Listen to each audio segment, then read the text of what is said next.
What's good, YouTube? Welcome back to 910 Rays J. We are back with another video. Alright, y'all, so right now I have about 8 days till I leave and go to Spain. So basically they're coming to get all my stuff tomorrow, and then once they come and get all my, well, they're basically coming to get all my stuff at the house tomorrow, and then after that I'll use them last couple of days to either spend time with family or just chill out and prepare to leave. So I leave out of Norfolk, Virginia. Then I fly from Norfolk, Virginia to Charlotte. Then I fly from Charlotte to Madrid, then Madrid to Sevilla, Spain. And that's basically how that's gonna work. I should get it to Spain around 8 o'clock-ish.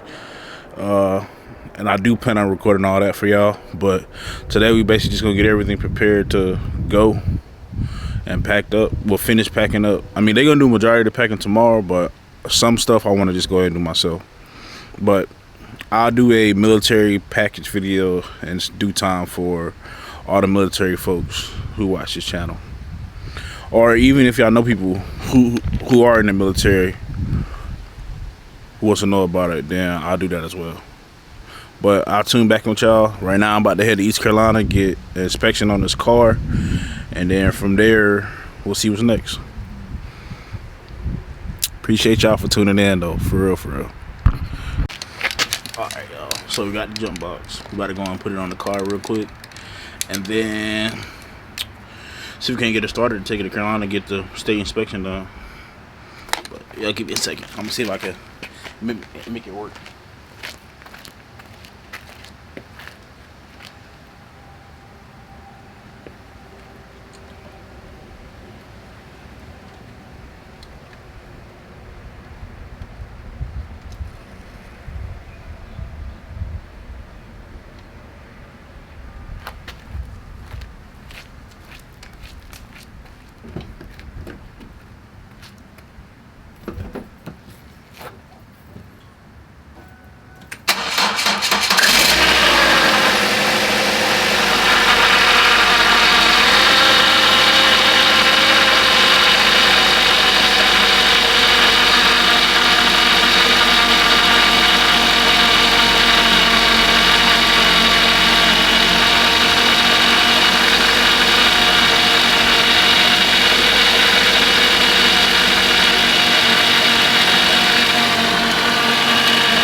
Hey, look, y'all, I know I spoke to y'all before about getting one of these Halo jump boxes. Look, get it. It ain't just gotta be for your motorcycle. I can use it for your cars too. So it's very universal. Like I said, it's been a while since I started this car up, maybe 2 weeks or so, week and a half, I can't remember. It's been a while, so it wouldn't start. And so all I basically did was go ahead and hook this Halo jump box up. It has a little start button in the front, like a little jump start button in the front. I don't know if you can see it or not, but and then you hook it up, let it do its little thing, and then you should get a start up on the first time almost every time, unless a cell in your battery is dead. But we about to go and pull this car up, take it to down the street, then go from there, y'all. Dang, my hood all messed. Y'all didn't even tell me my hood was messed up. Now let me stop. I know y'all can't tell every time I post a video, but we about to go and roll out, get this inspection done on this car, and then head back here. We're gonna clean up my smoker or my pit boss grill, go and get that ready to go, and then we pretty much smooth sailing from there. But shoot, we on the countdown now. T-minus 8 days. Today's the 10th of November. And I fly the 18th out of Norfolk, Virginia. But I'll type back with y'all in just a second. What's good with y'all, man? Hold on, give me 1 second. Alright, y'all, I am back. We are on the road now, headed to Elizabeth City. It's some things I do want to speak to y'all about though, for real, because this is like real life for me. I ain't gonna lie, ain't nobody never told me moving so much stuff is so stressful sometimes, for real. And I've had good planning this whole time while moving, but it can be stressful, especially when there's so much unknown going on while you move. You know what I mean? You gotta worry about, can you trust the movers? Did you pack up enough stuff? How much stuff is the movers gonna pack up? Do they steal? Like, all those things kind of come to your mind. And I know everybody can't exactly relate to what I'm saying, but for people who have moved from house to house or state to state or one place to another, and even the folks that's in the military too, right? So even y'all can understand what I'm saying, because it's that trustworthy factor that's the hard part for me, honestly. But yeah, man, like, it's just certain stuff that don't sit right with me all the time, especially when they come to moving and trusting people touching my stuff, you know what I mean? But that's just me personally, though. But with all that being said, though, I am going to do a video on what you need to do for moving for people that are in the military, you know what I mean? Because it's a lot of things that they don't tell you while you're in the service that you kind of just got to figure out and find out for yourself, which ain't exactly always good or right for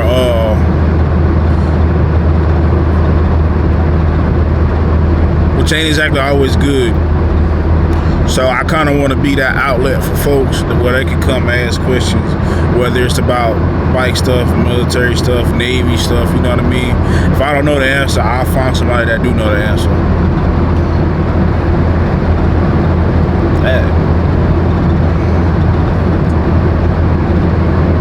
But the main thing I'll say with moving though is definitely plan ahead. You can pre-pack stuff prior to you actually moving.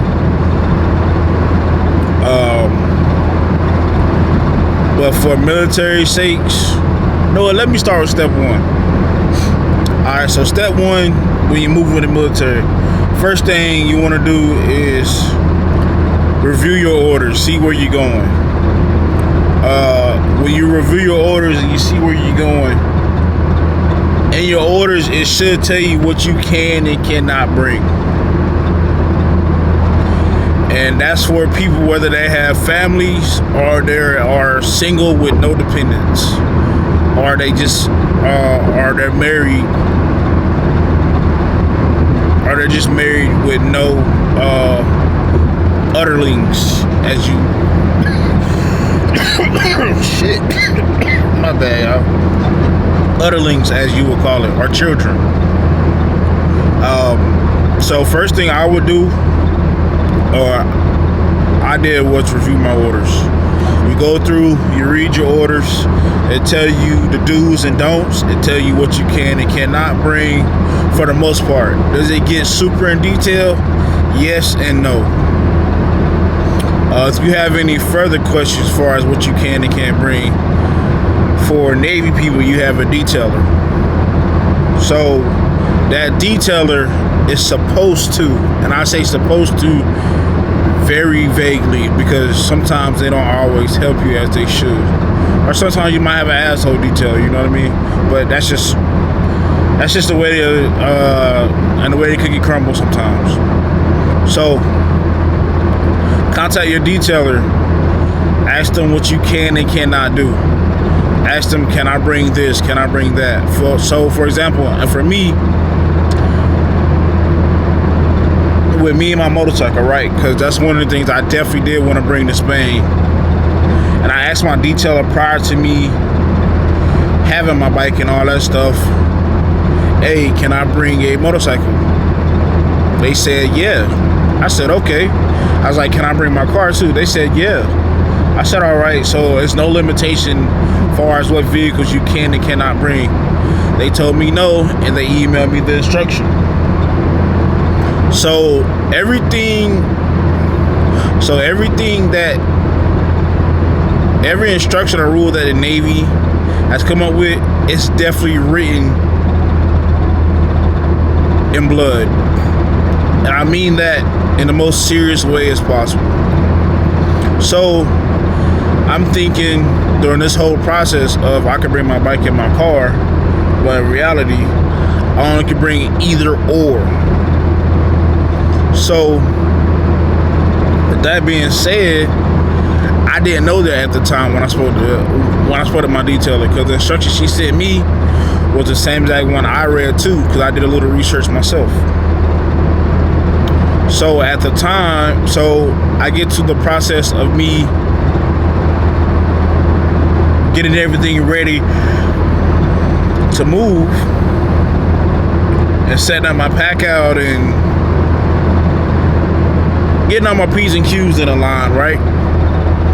And then they tell me that I can only bring my bike, I can only bring either or. And I'm gonna tell y'all the reasoning why. So in Europe, or let me speak specifically for Spain, because I'm not sure if every part of Europe is the same or not. So don't quote me. So in Spain specifically, in road in Spain specifically, if you have a bike that is above, I think 49 to 50 cc's, it counts as a POV, a personal operating vehicle. And in the instruction, your car also counts as a personal operating vehicle as well. But also in the updated instruction, it says you can only bring either or. But the catch with the bike, you have to have your license for 2 years or more. And then it can only be but so loud, and it's certain things that you can and cannot have on your bike, far as like European standards or EPA standards, which is like health for the environment and air quality and all this other stuff. So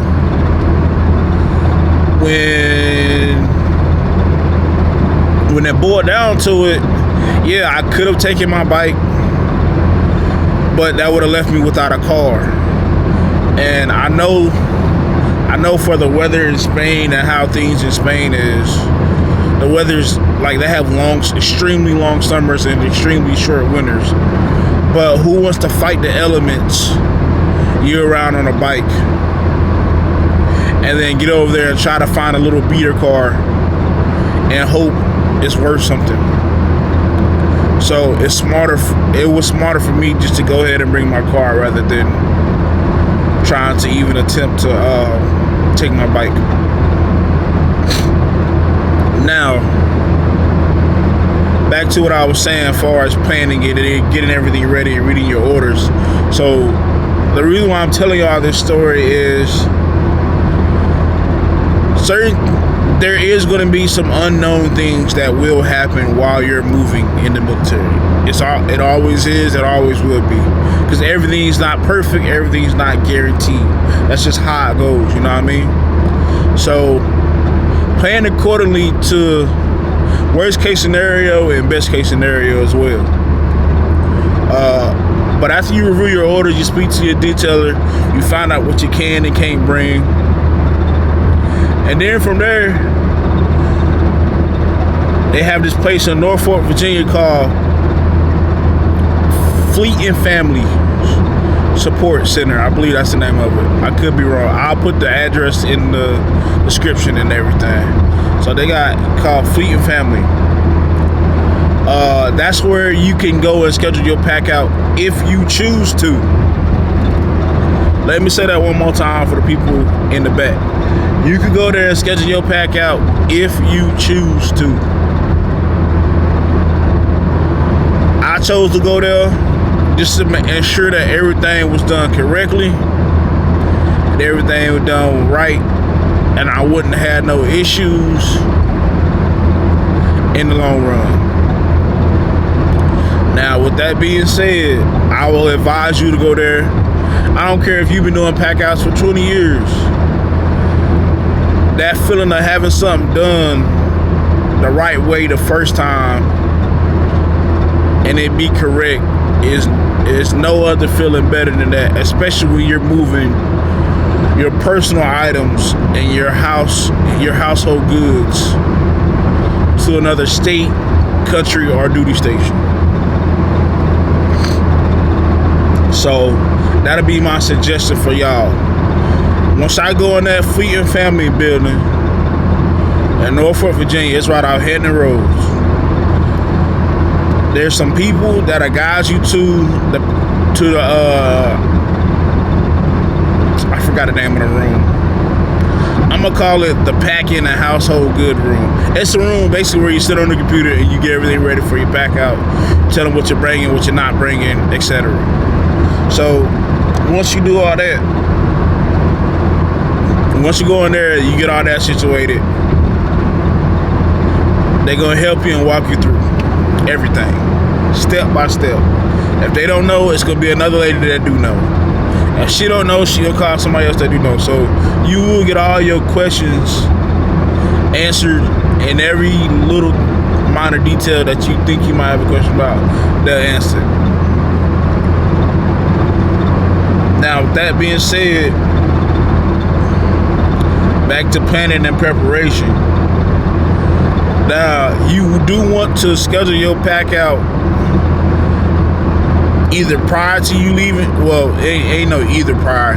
You need to schedule your pack out at least a week or two prior to you leaving that area. If you can do a month out, that's perfect. But sometimes some people can't just because they're still living in their current home right before they leave, and that's fine too.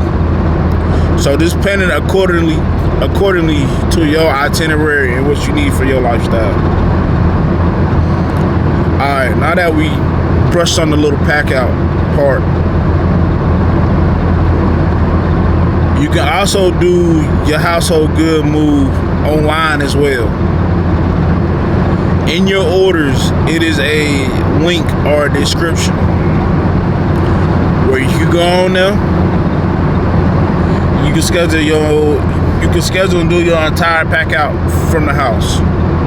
So you ain't even gotta go to the Fleet and Family building if you don't want to. That's completely up to you. That's your choice. You can do it right there on your laptop in front of the crib, get everything set up and situated. Now, with that being said, the only downfall of doing it at your house, at your crib by yourself, is some of the questions that you may want to ask or you may want to know. You're gonna have to look them up in the instructions and stuff based on what you can and can't bring. So that is one major downfall of actually doing everything at home. Cause if you choose to do it up there at the Fleet and Family, you had a lady up there at your disposal, and she better help you as much as possible. So I suggest just going to the Fleet and Family because it'll save you a lot of time and headache and guesswork. What I mean by guesswork is you assuming that everything is right. Like I said, it don't matter if you've been doing your own thing for 10, 20 plus years. You can teach your old dog some new tricks every now and then. So y'all just be mindful of that. So we're going to recap on what I just spoke about, basically. So when you do your pack out and you're moving your household goods, there's 2 ways to do it. Well, technically 3 ways. But you can do it at the house by yourself with no assistance. Or you can do it at the house. Call the I think they got a hotline number, 24-hour hotline number, where there's somebody always on call who will be able to assist you. And you can ask them all the questions you need from there. Or you could go into the actual Fleet and Family Support Center physically, and you can do it there as well. Keep all that in mind, y'all. You have options, you have resources. Make sure you're using them. Because if you're in the civilian world, you'll be doing all this mess by yourself. But since y'all is in the military,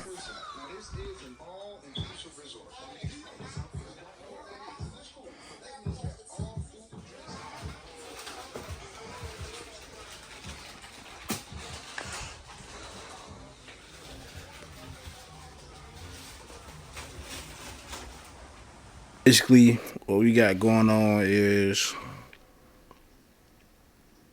pretty much we have our pack out. Well, my stuff being packed up. They came and packed up everything, and y'all excuse the mess. So, but I'm gonna show y'all. So these boxes right here, all this stuff right here.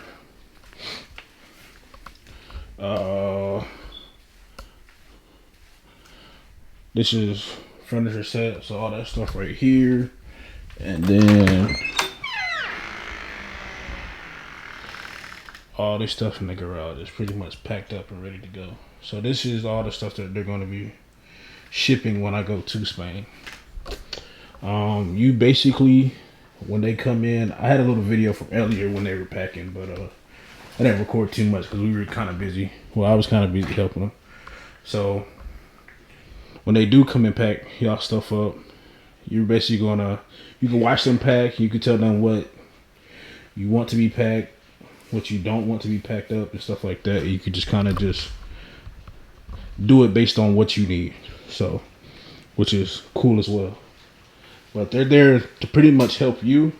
If there's some stuff that you want to have pre-packed, that's cool too. Like this tote right here, some of that stuff I pre-packed myself. And some of this stuff over here in these totes, these yellow and black totes, I pre-packed those as well. So, like I said, if there's something that you want to do on your own prior to them getting here, and that's cool as well. So, but like I said, it's just person to person, and it depends on who's moving you. The people that moved me was they're called Apple Moving or something like that, out of Hampton. They're pretty good people. They helped me through the whole process. It wasn't a big deal or issue at all. They pretty much, it's pretty smooth. So tomorrow they're gonna come get everything else. I have a few more things coming in on the mail. Well, that's being shipped to me tomorrow for this pack out. But like I said in the video previously, y'all just make sure y'all prepare ahead of time when it comes to packing your stuff out. Because the more you plan ahead, the better you'll be off in the long run. But I'm not gonna headache y'all too much. Appreciate y'all for tuning in. Now, no gang. Peace.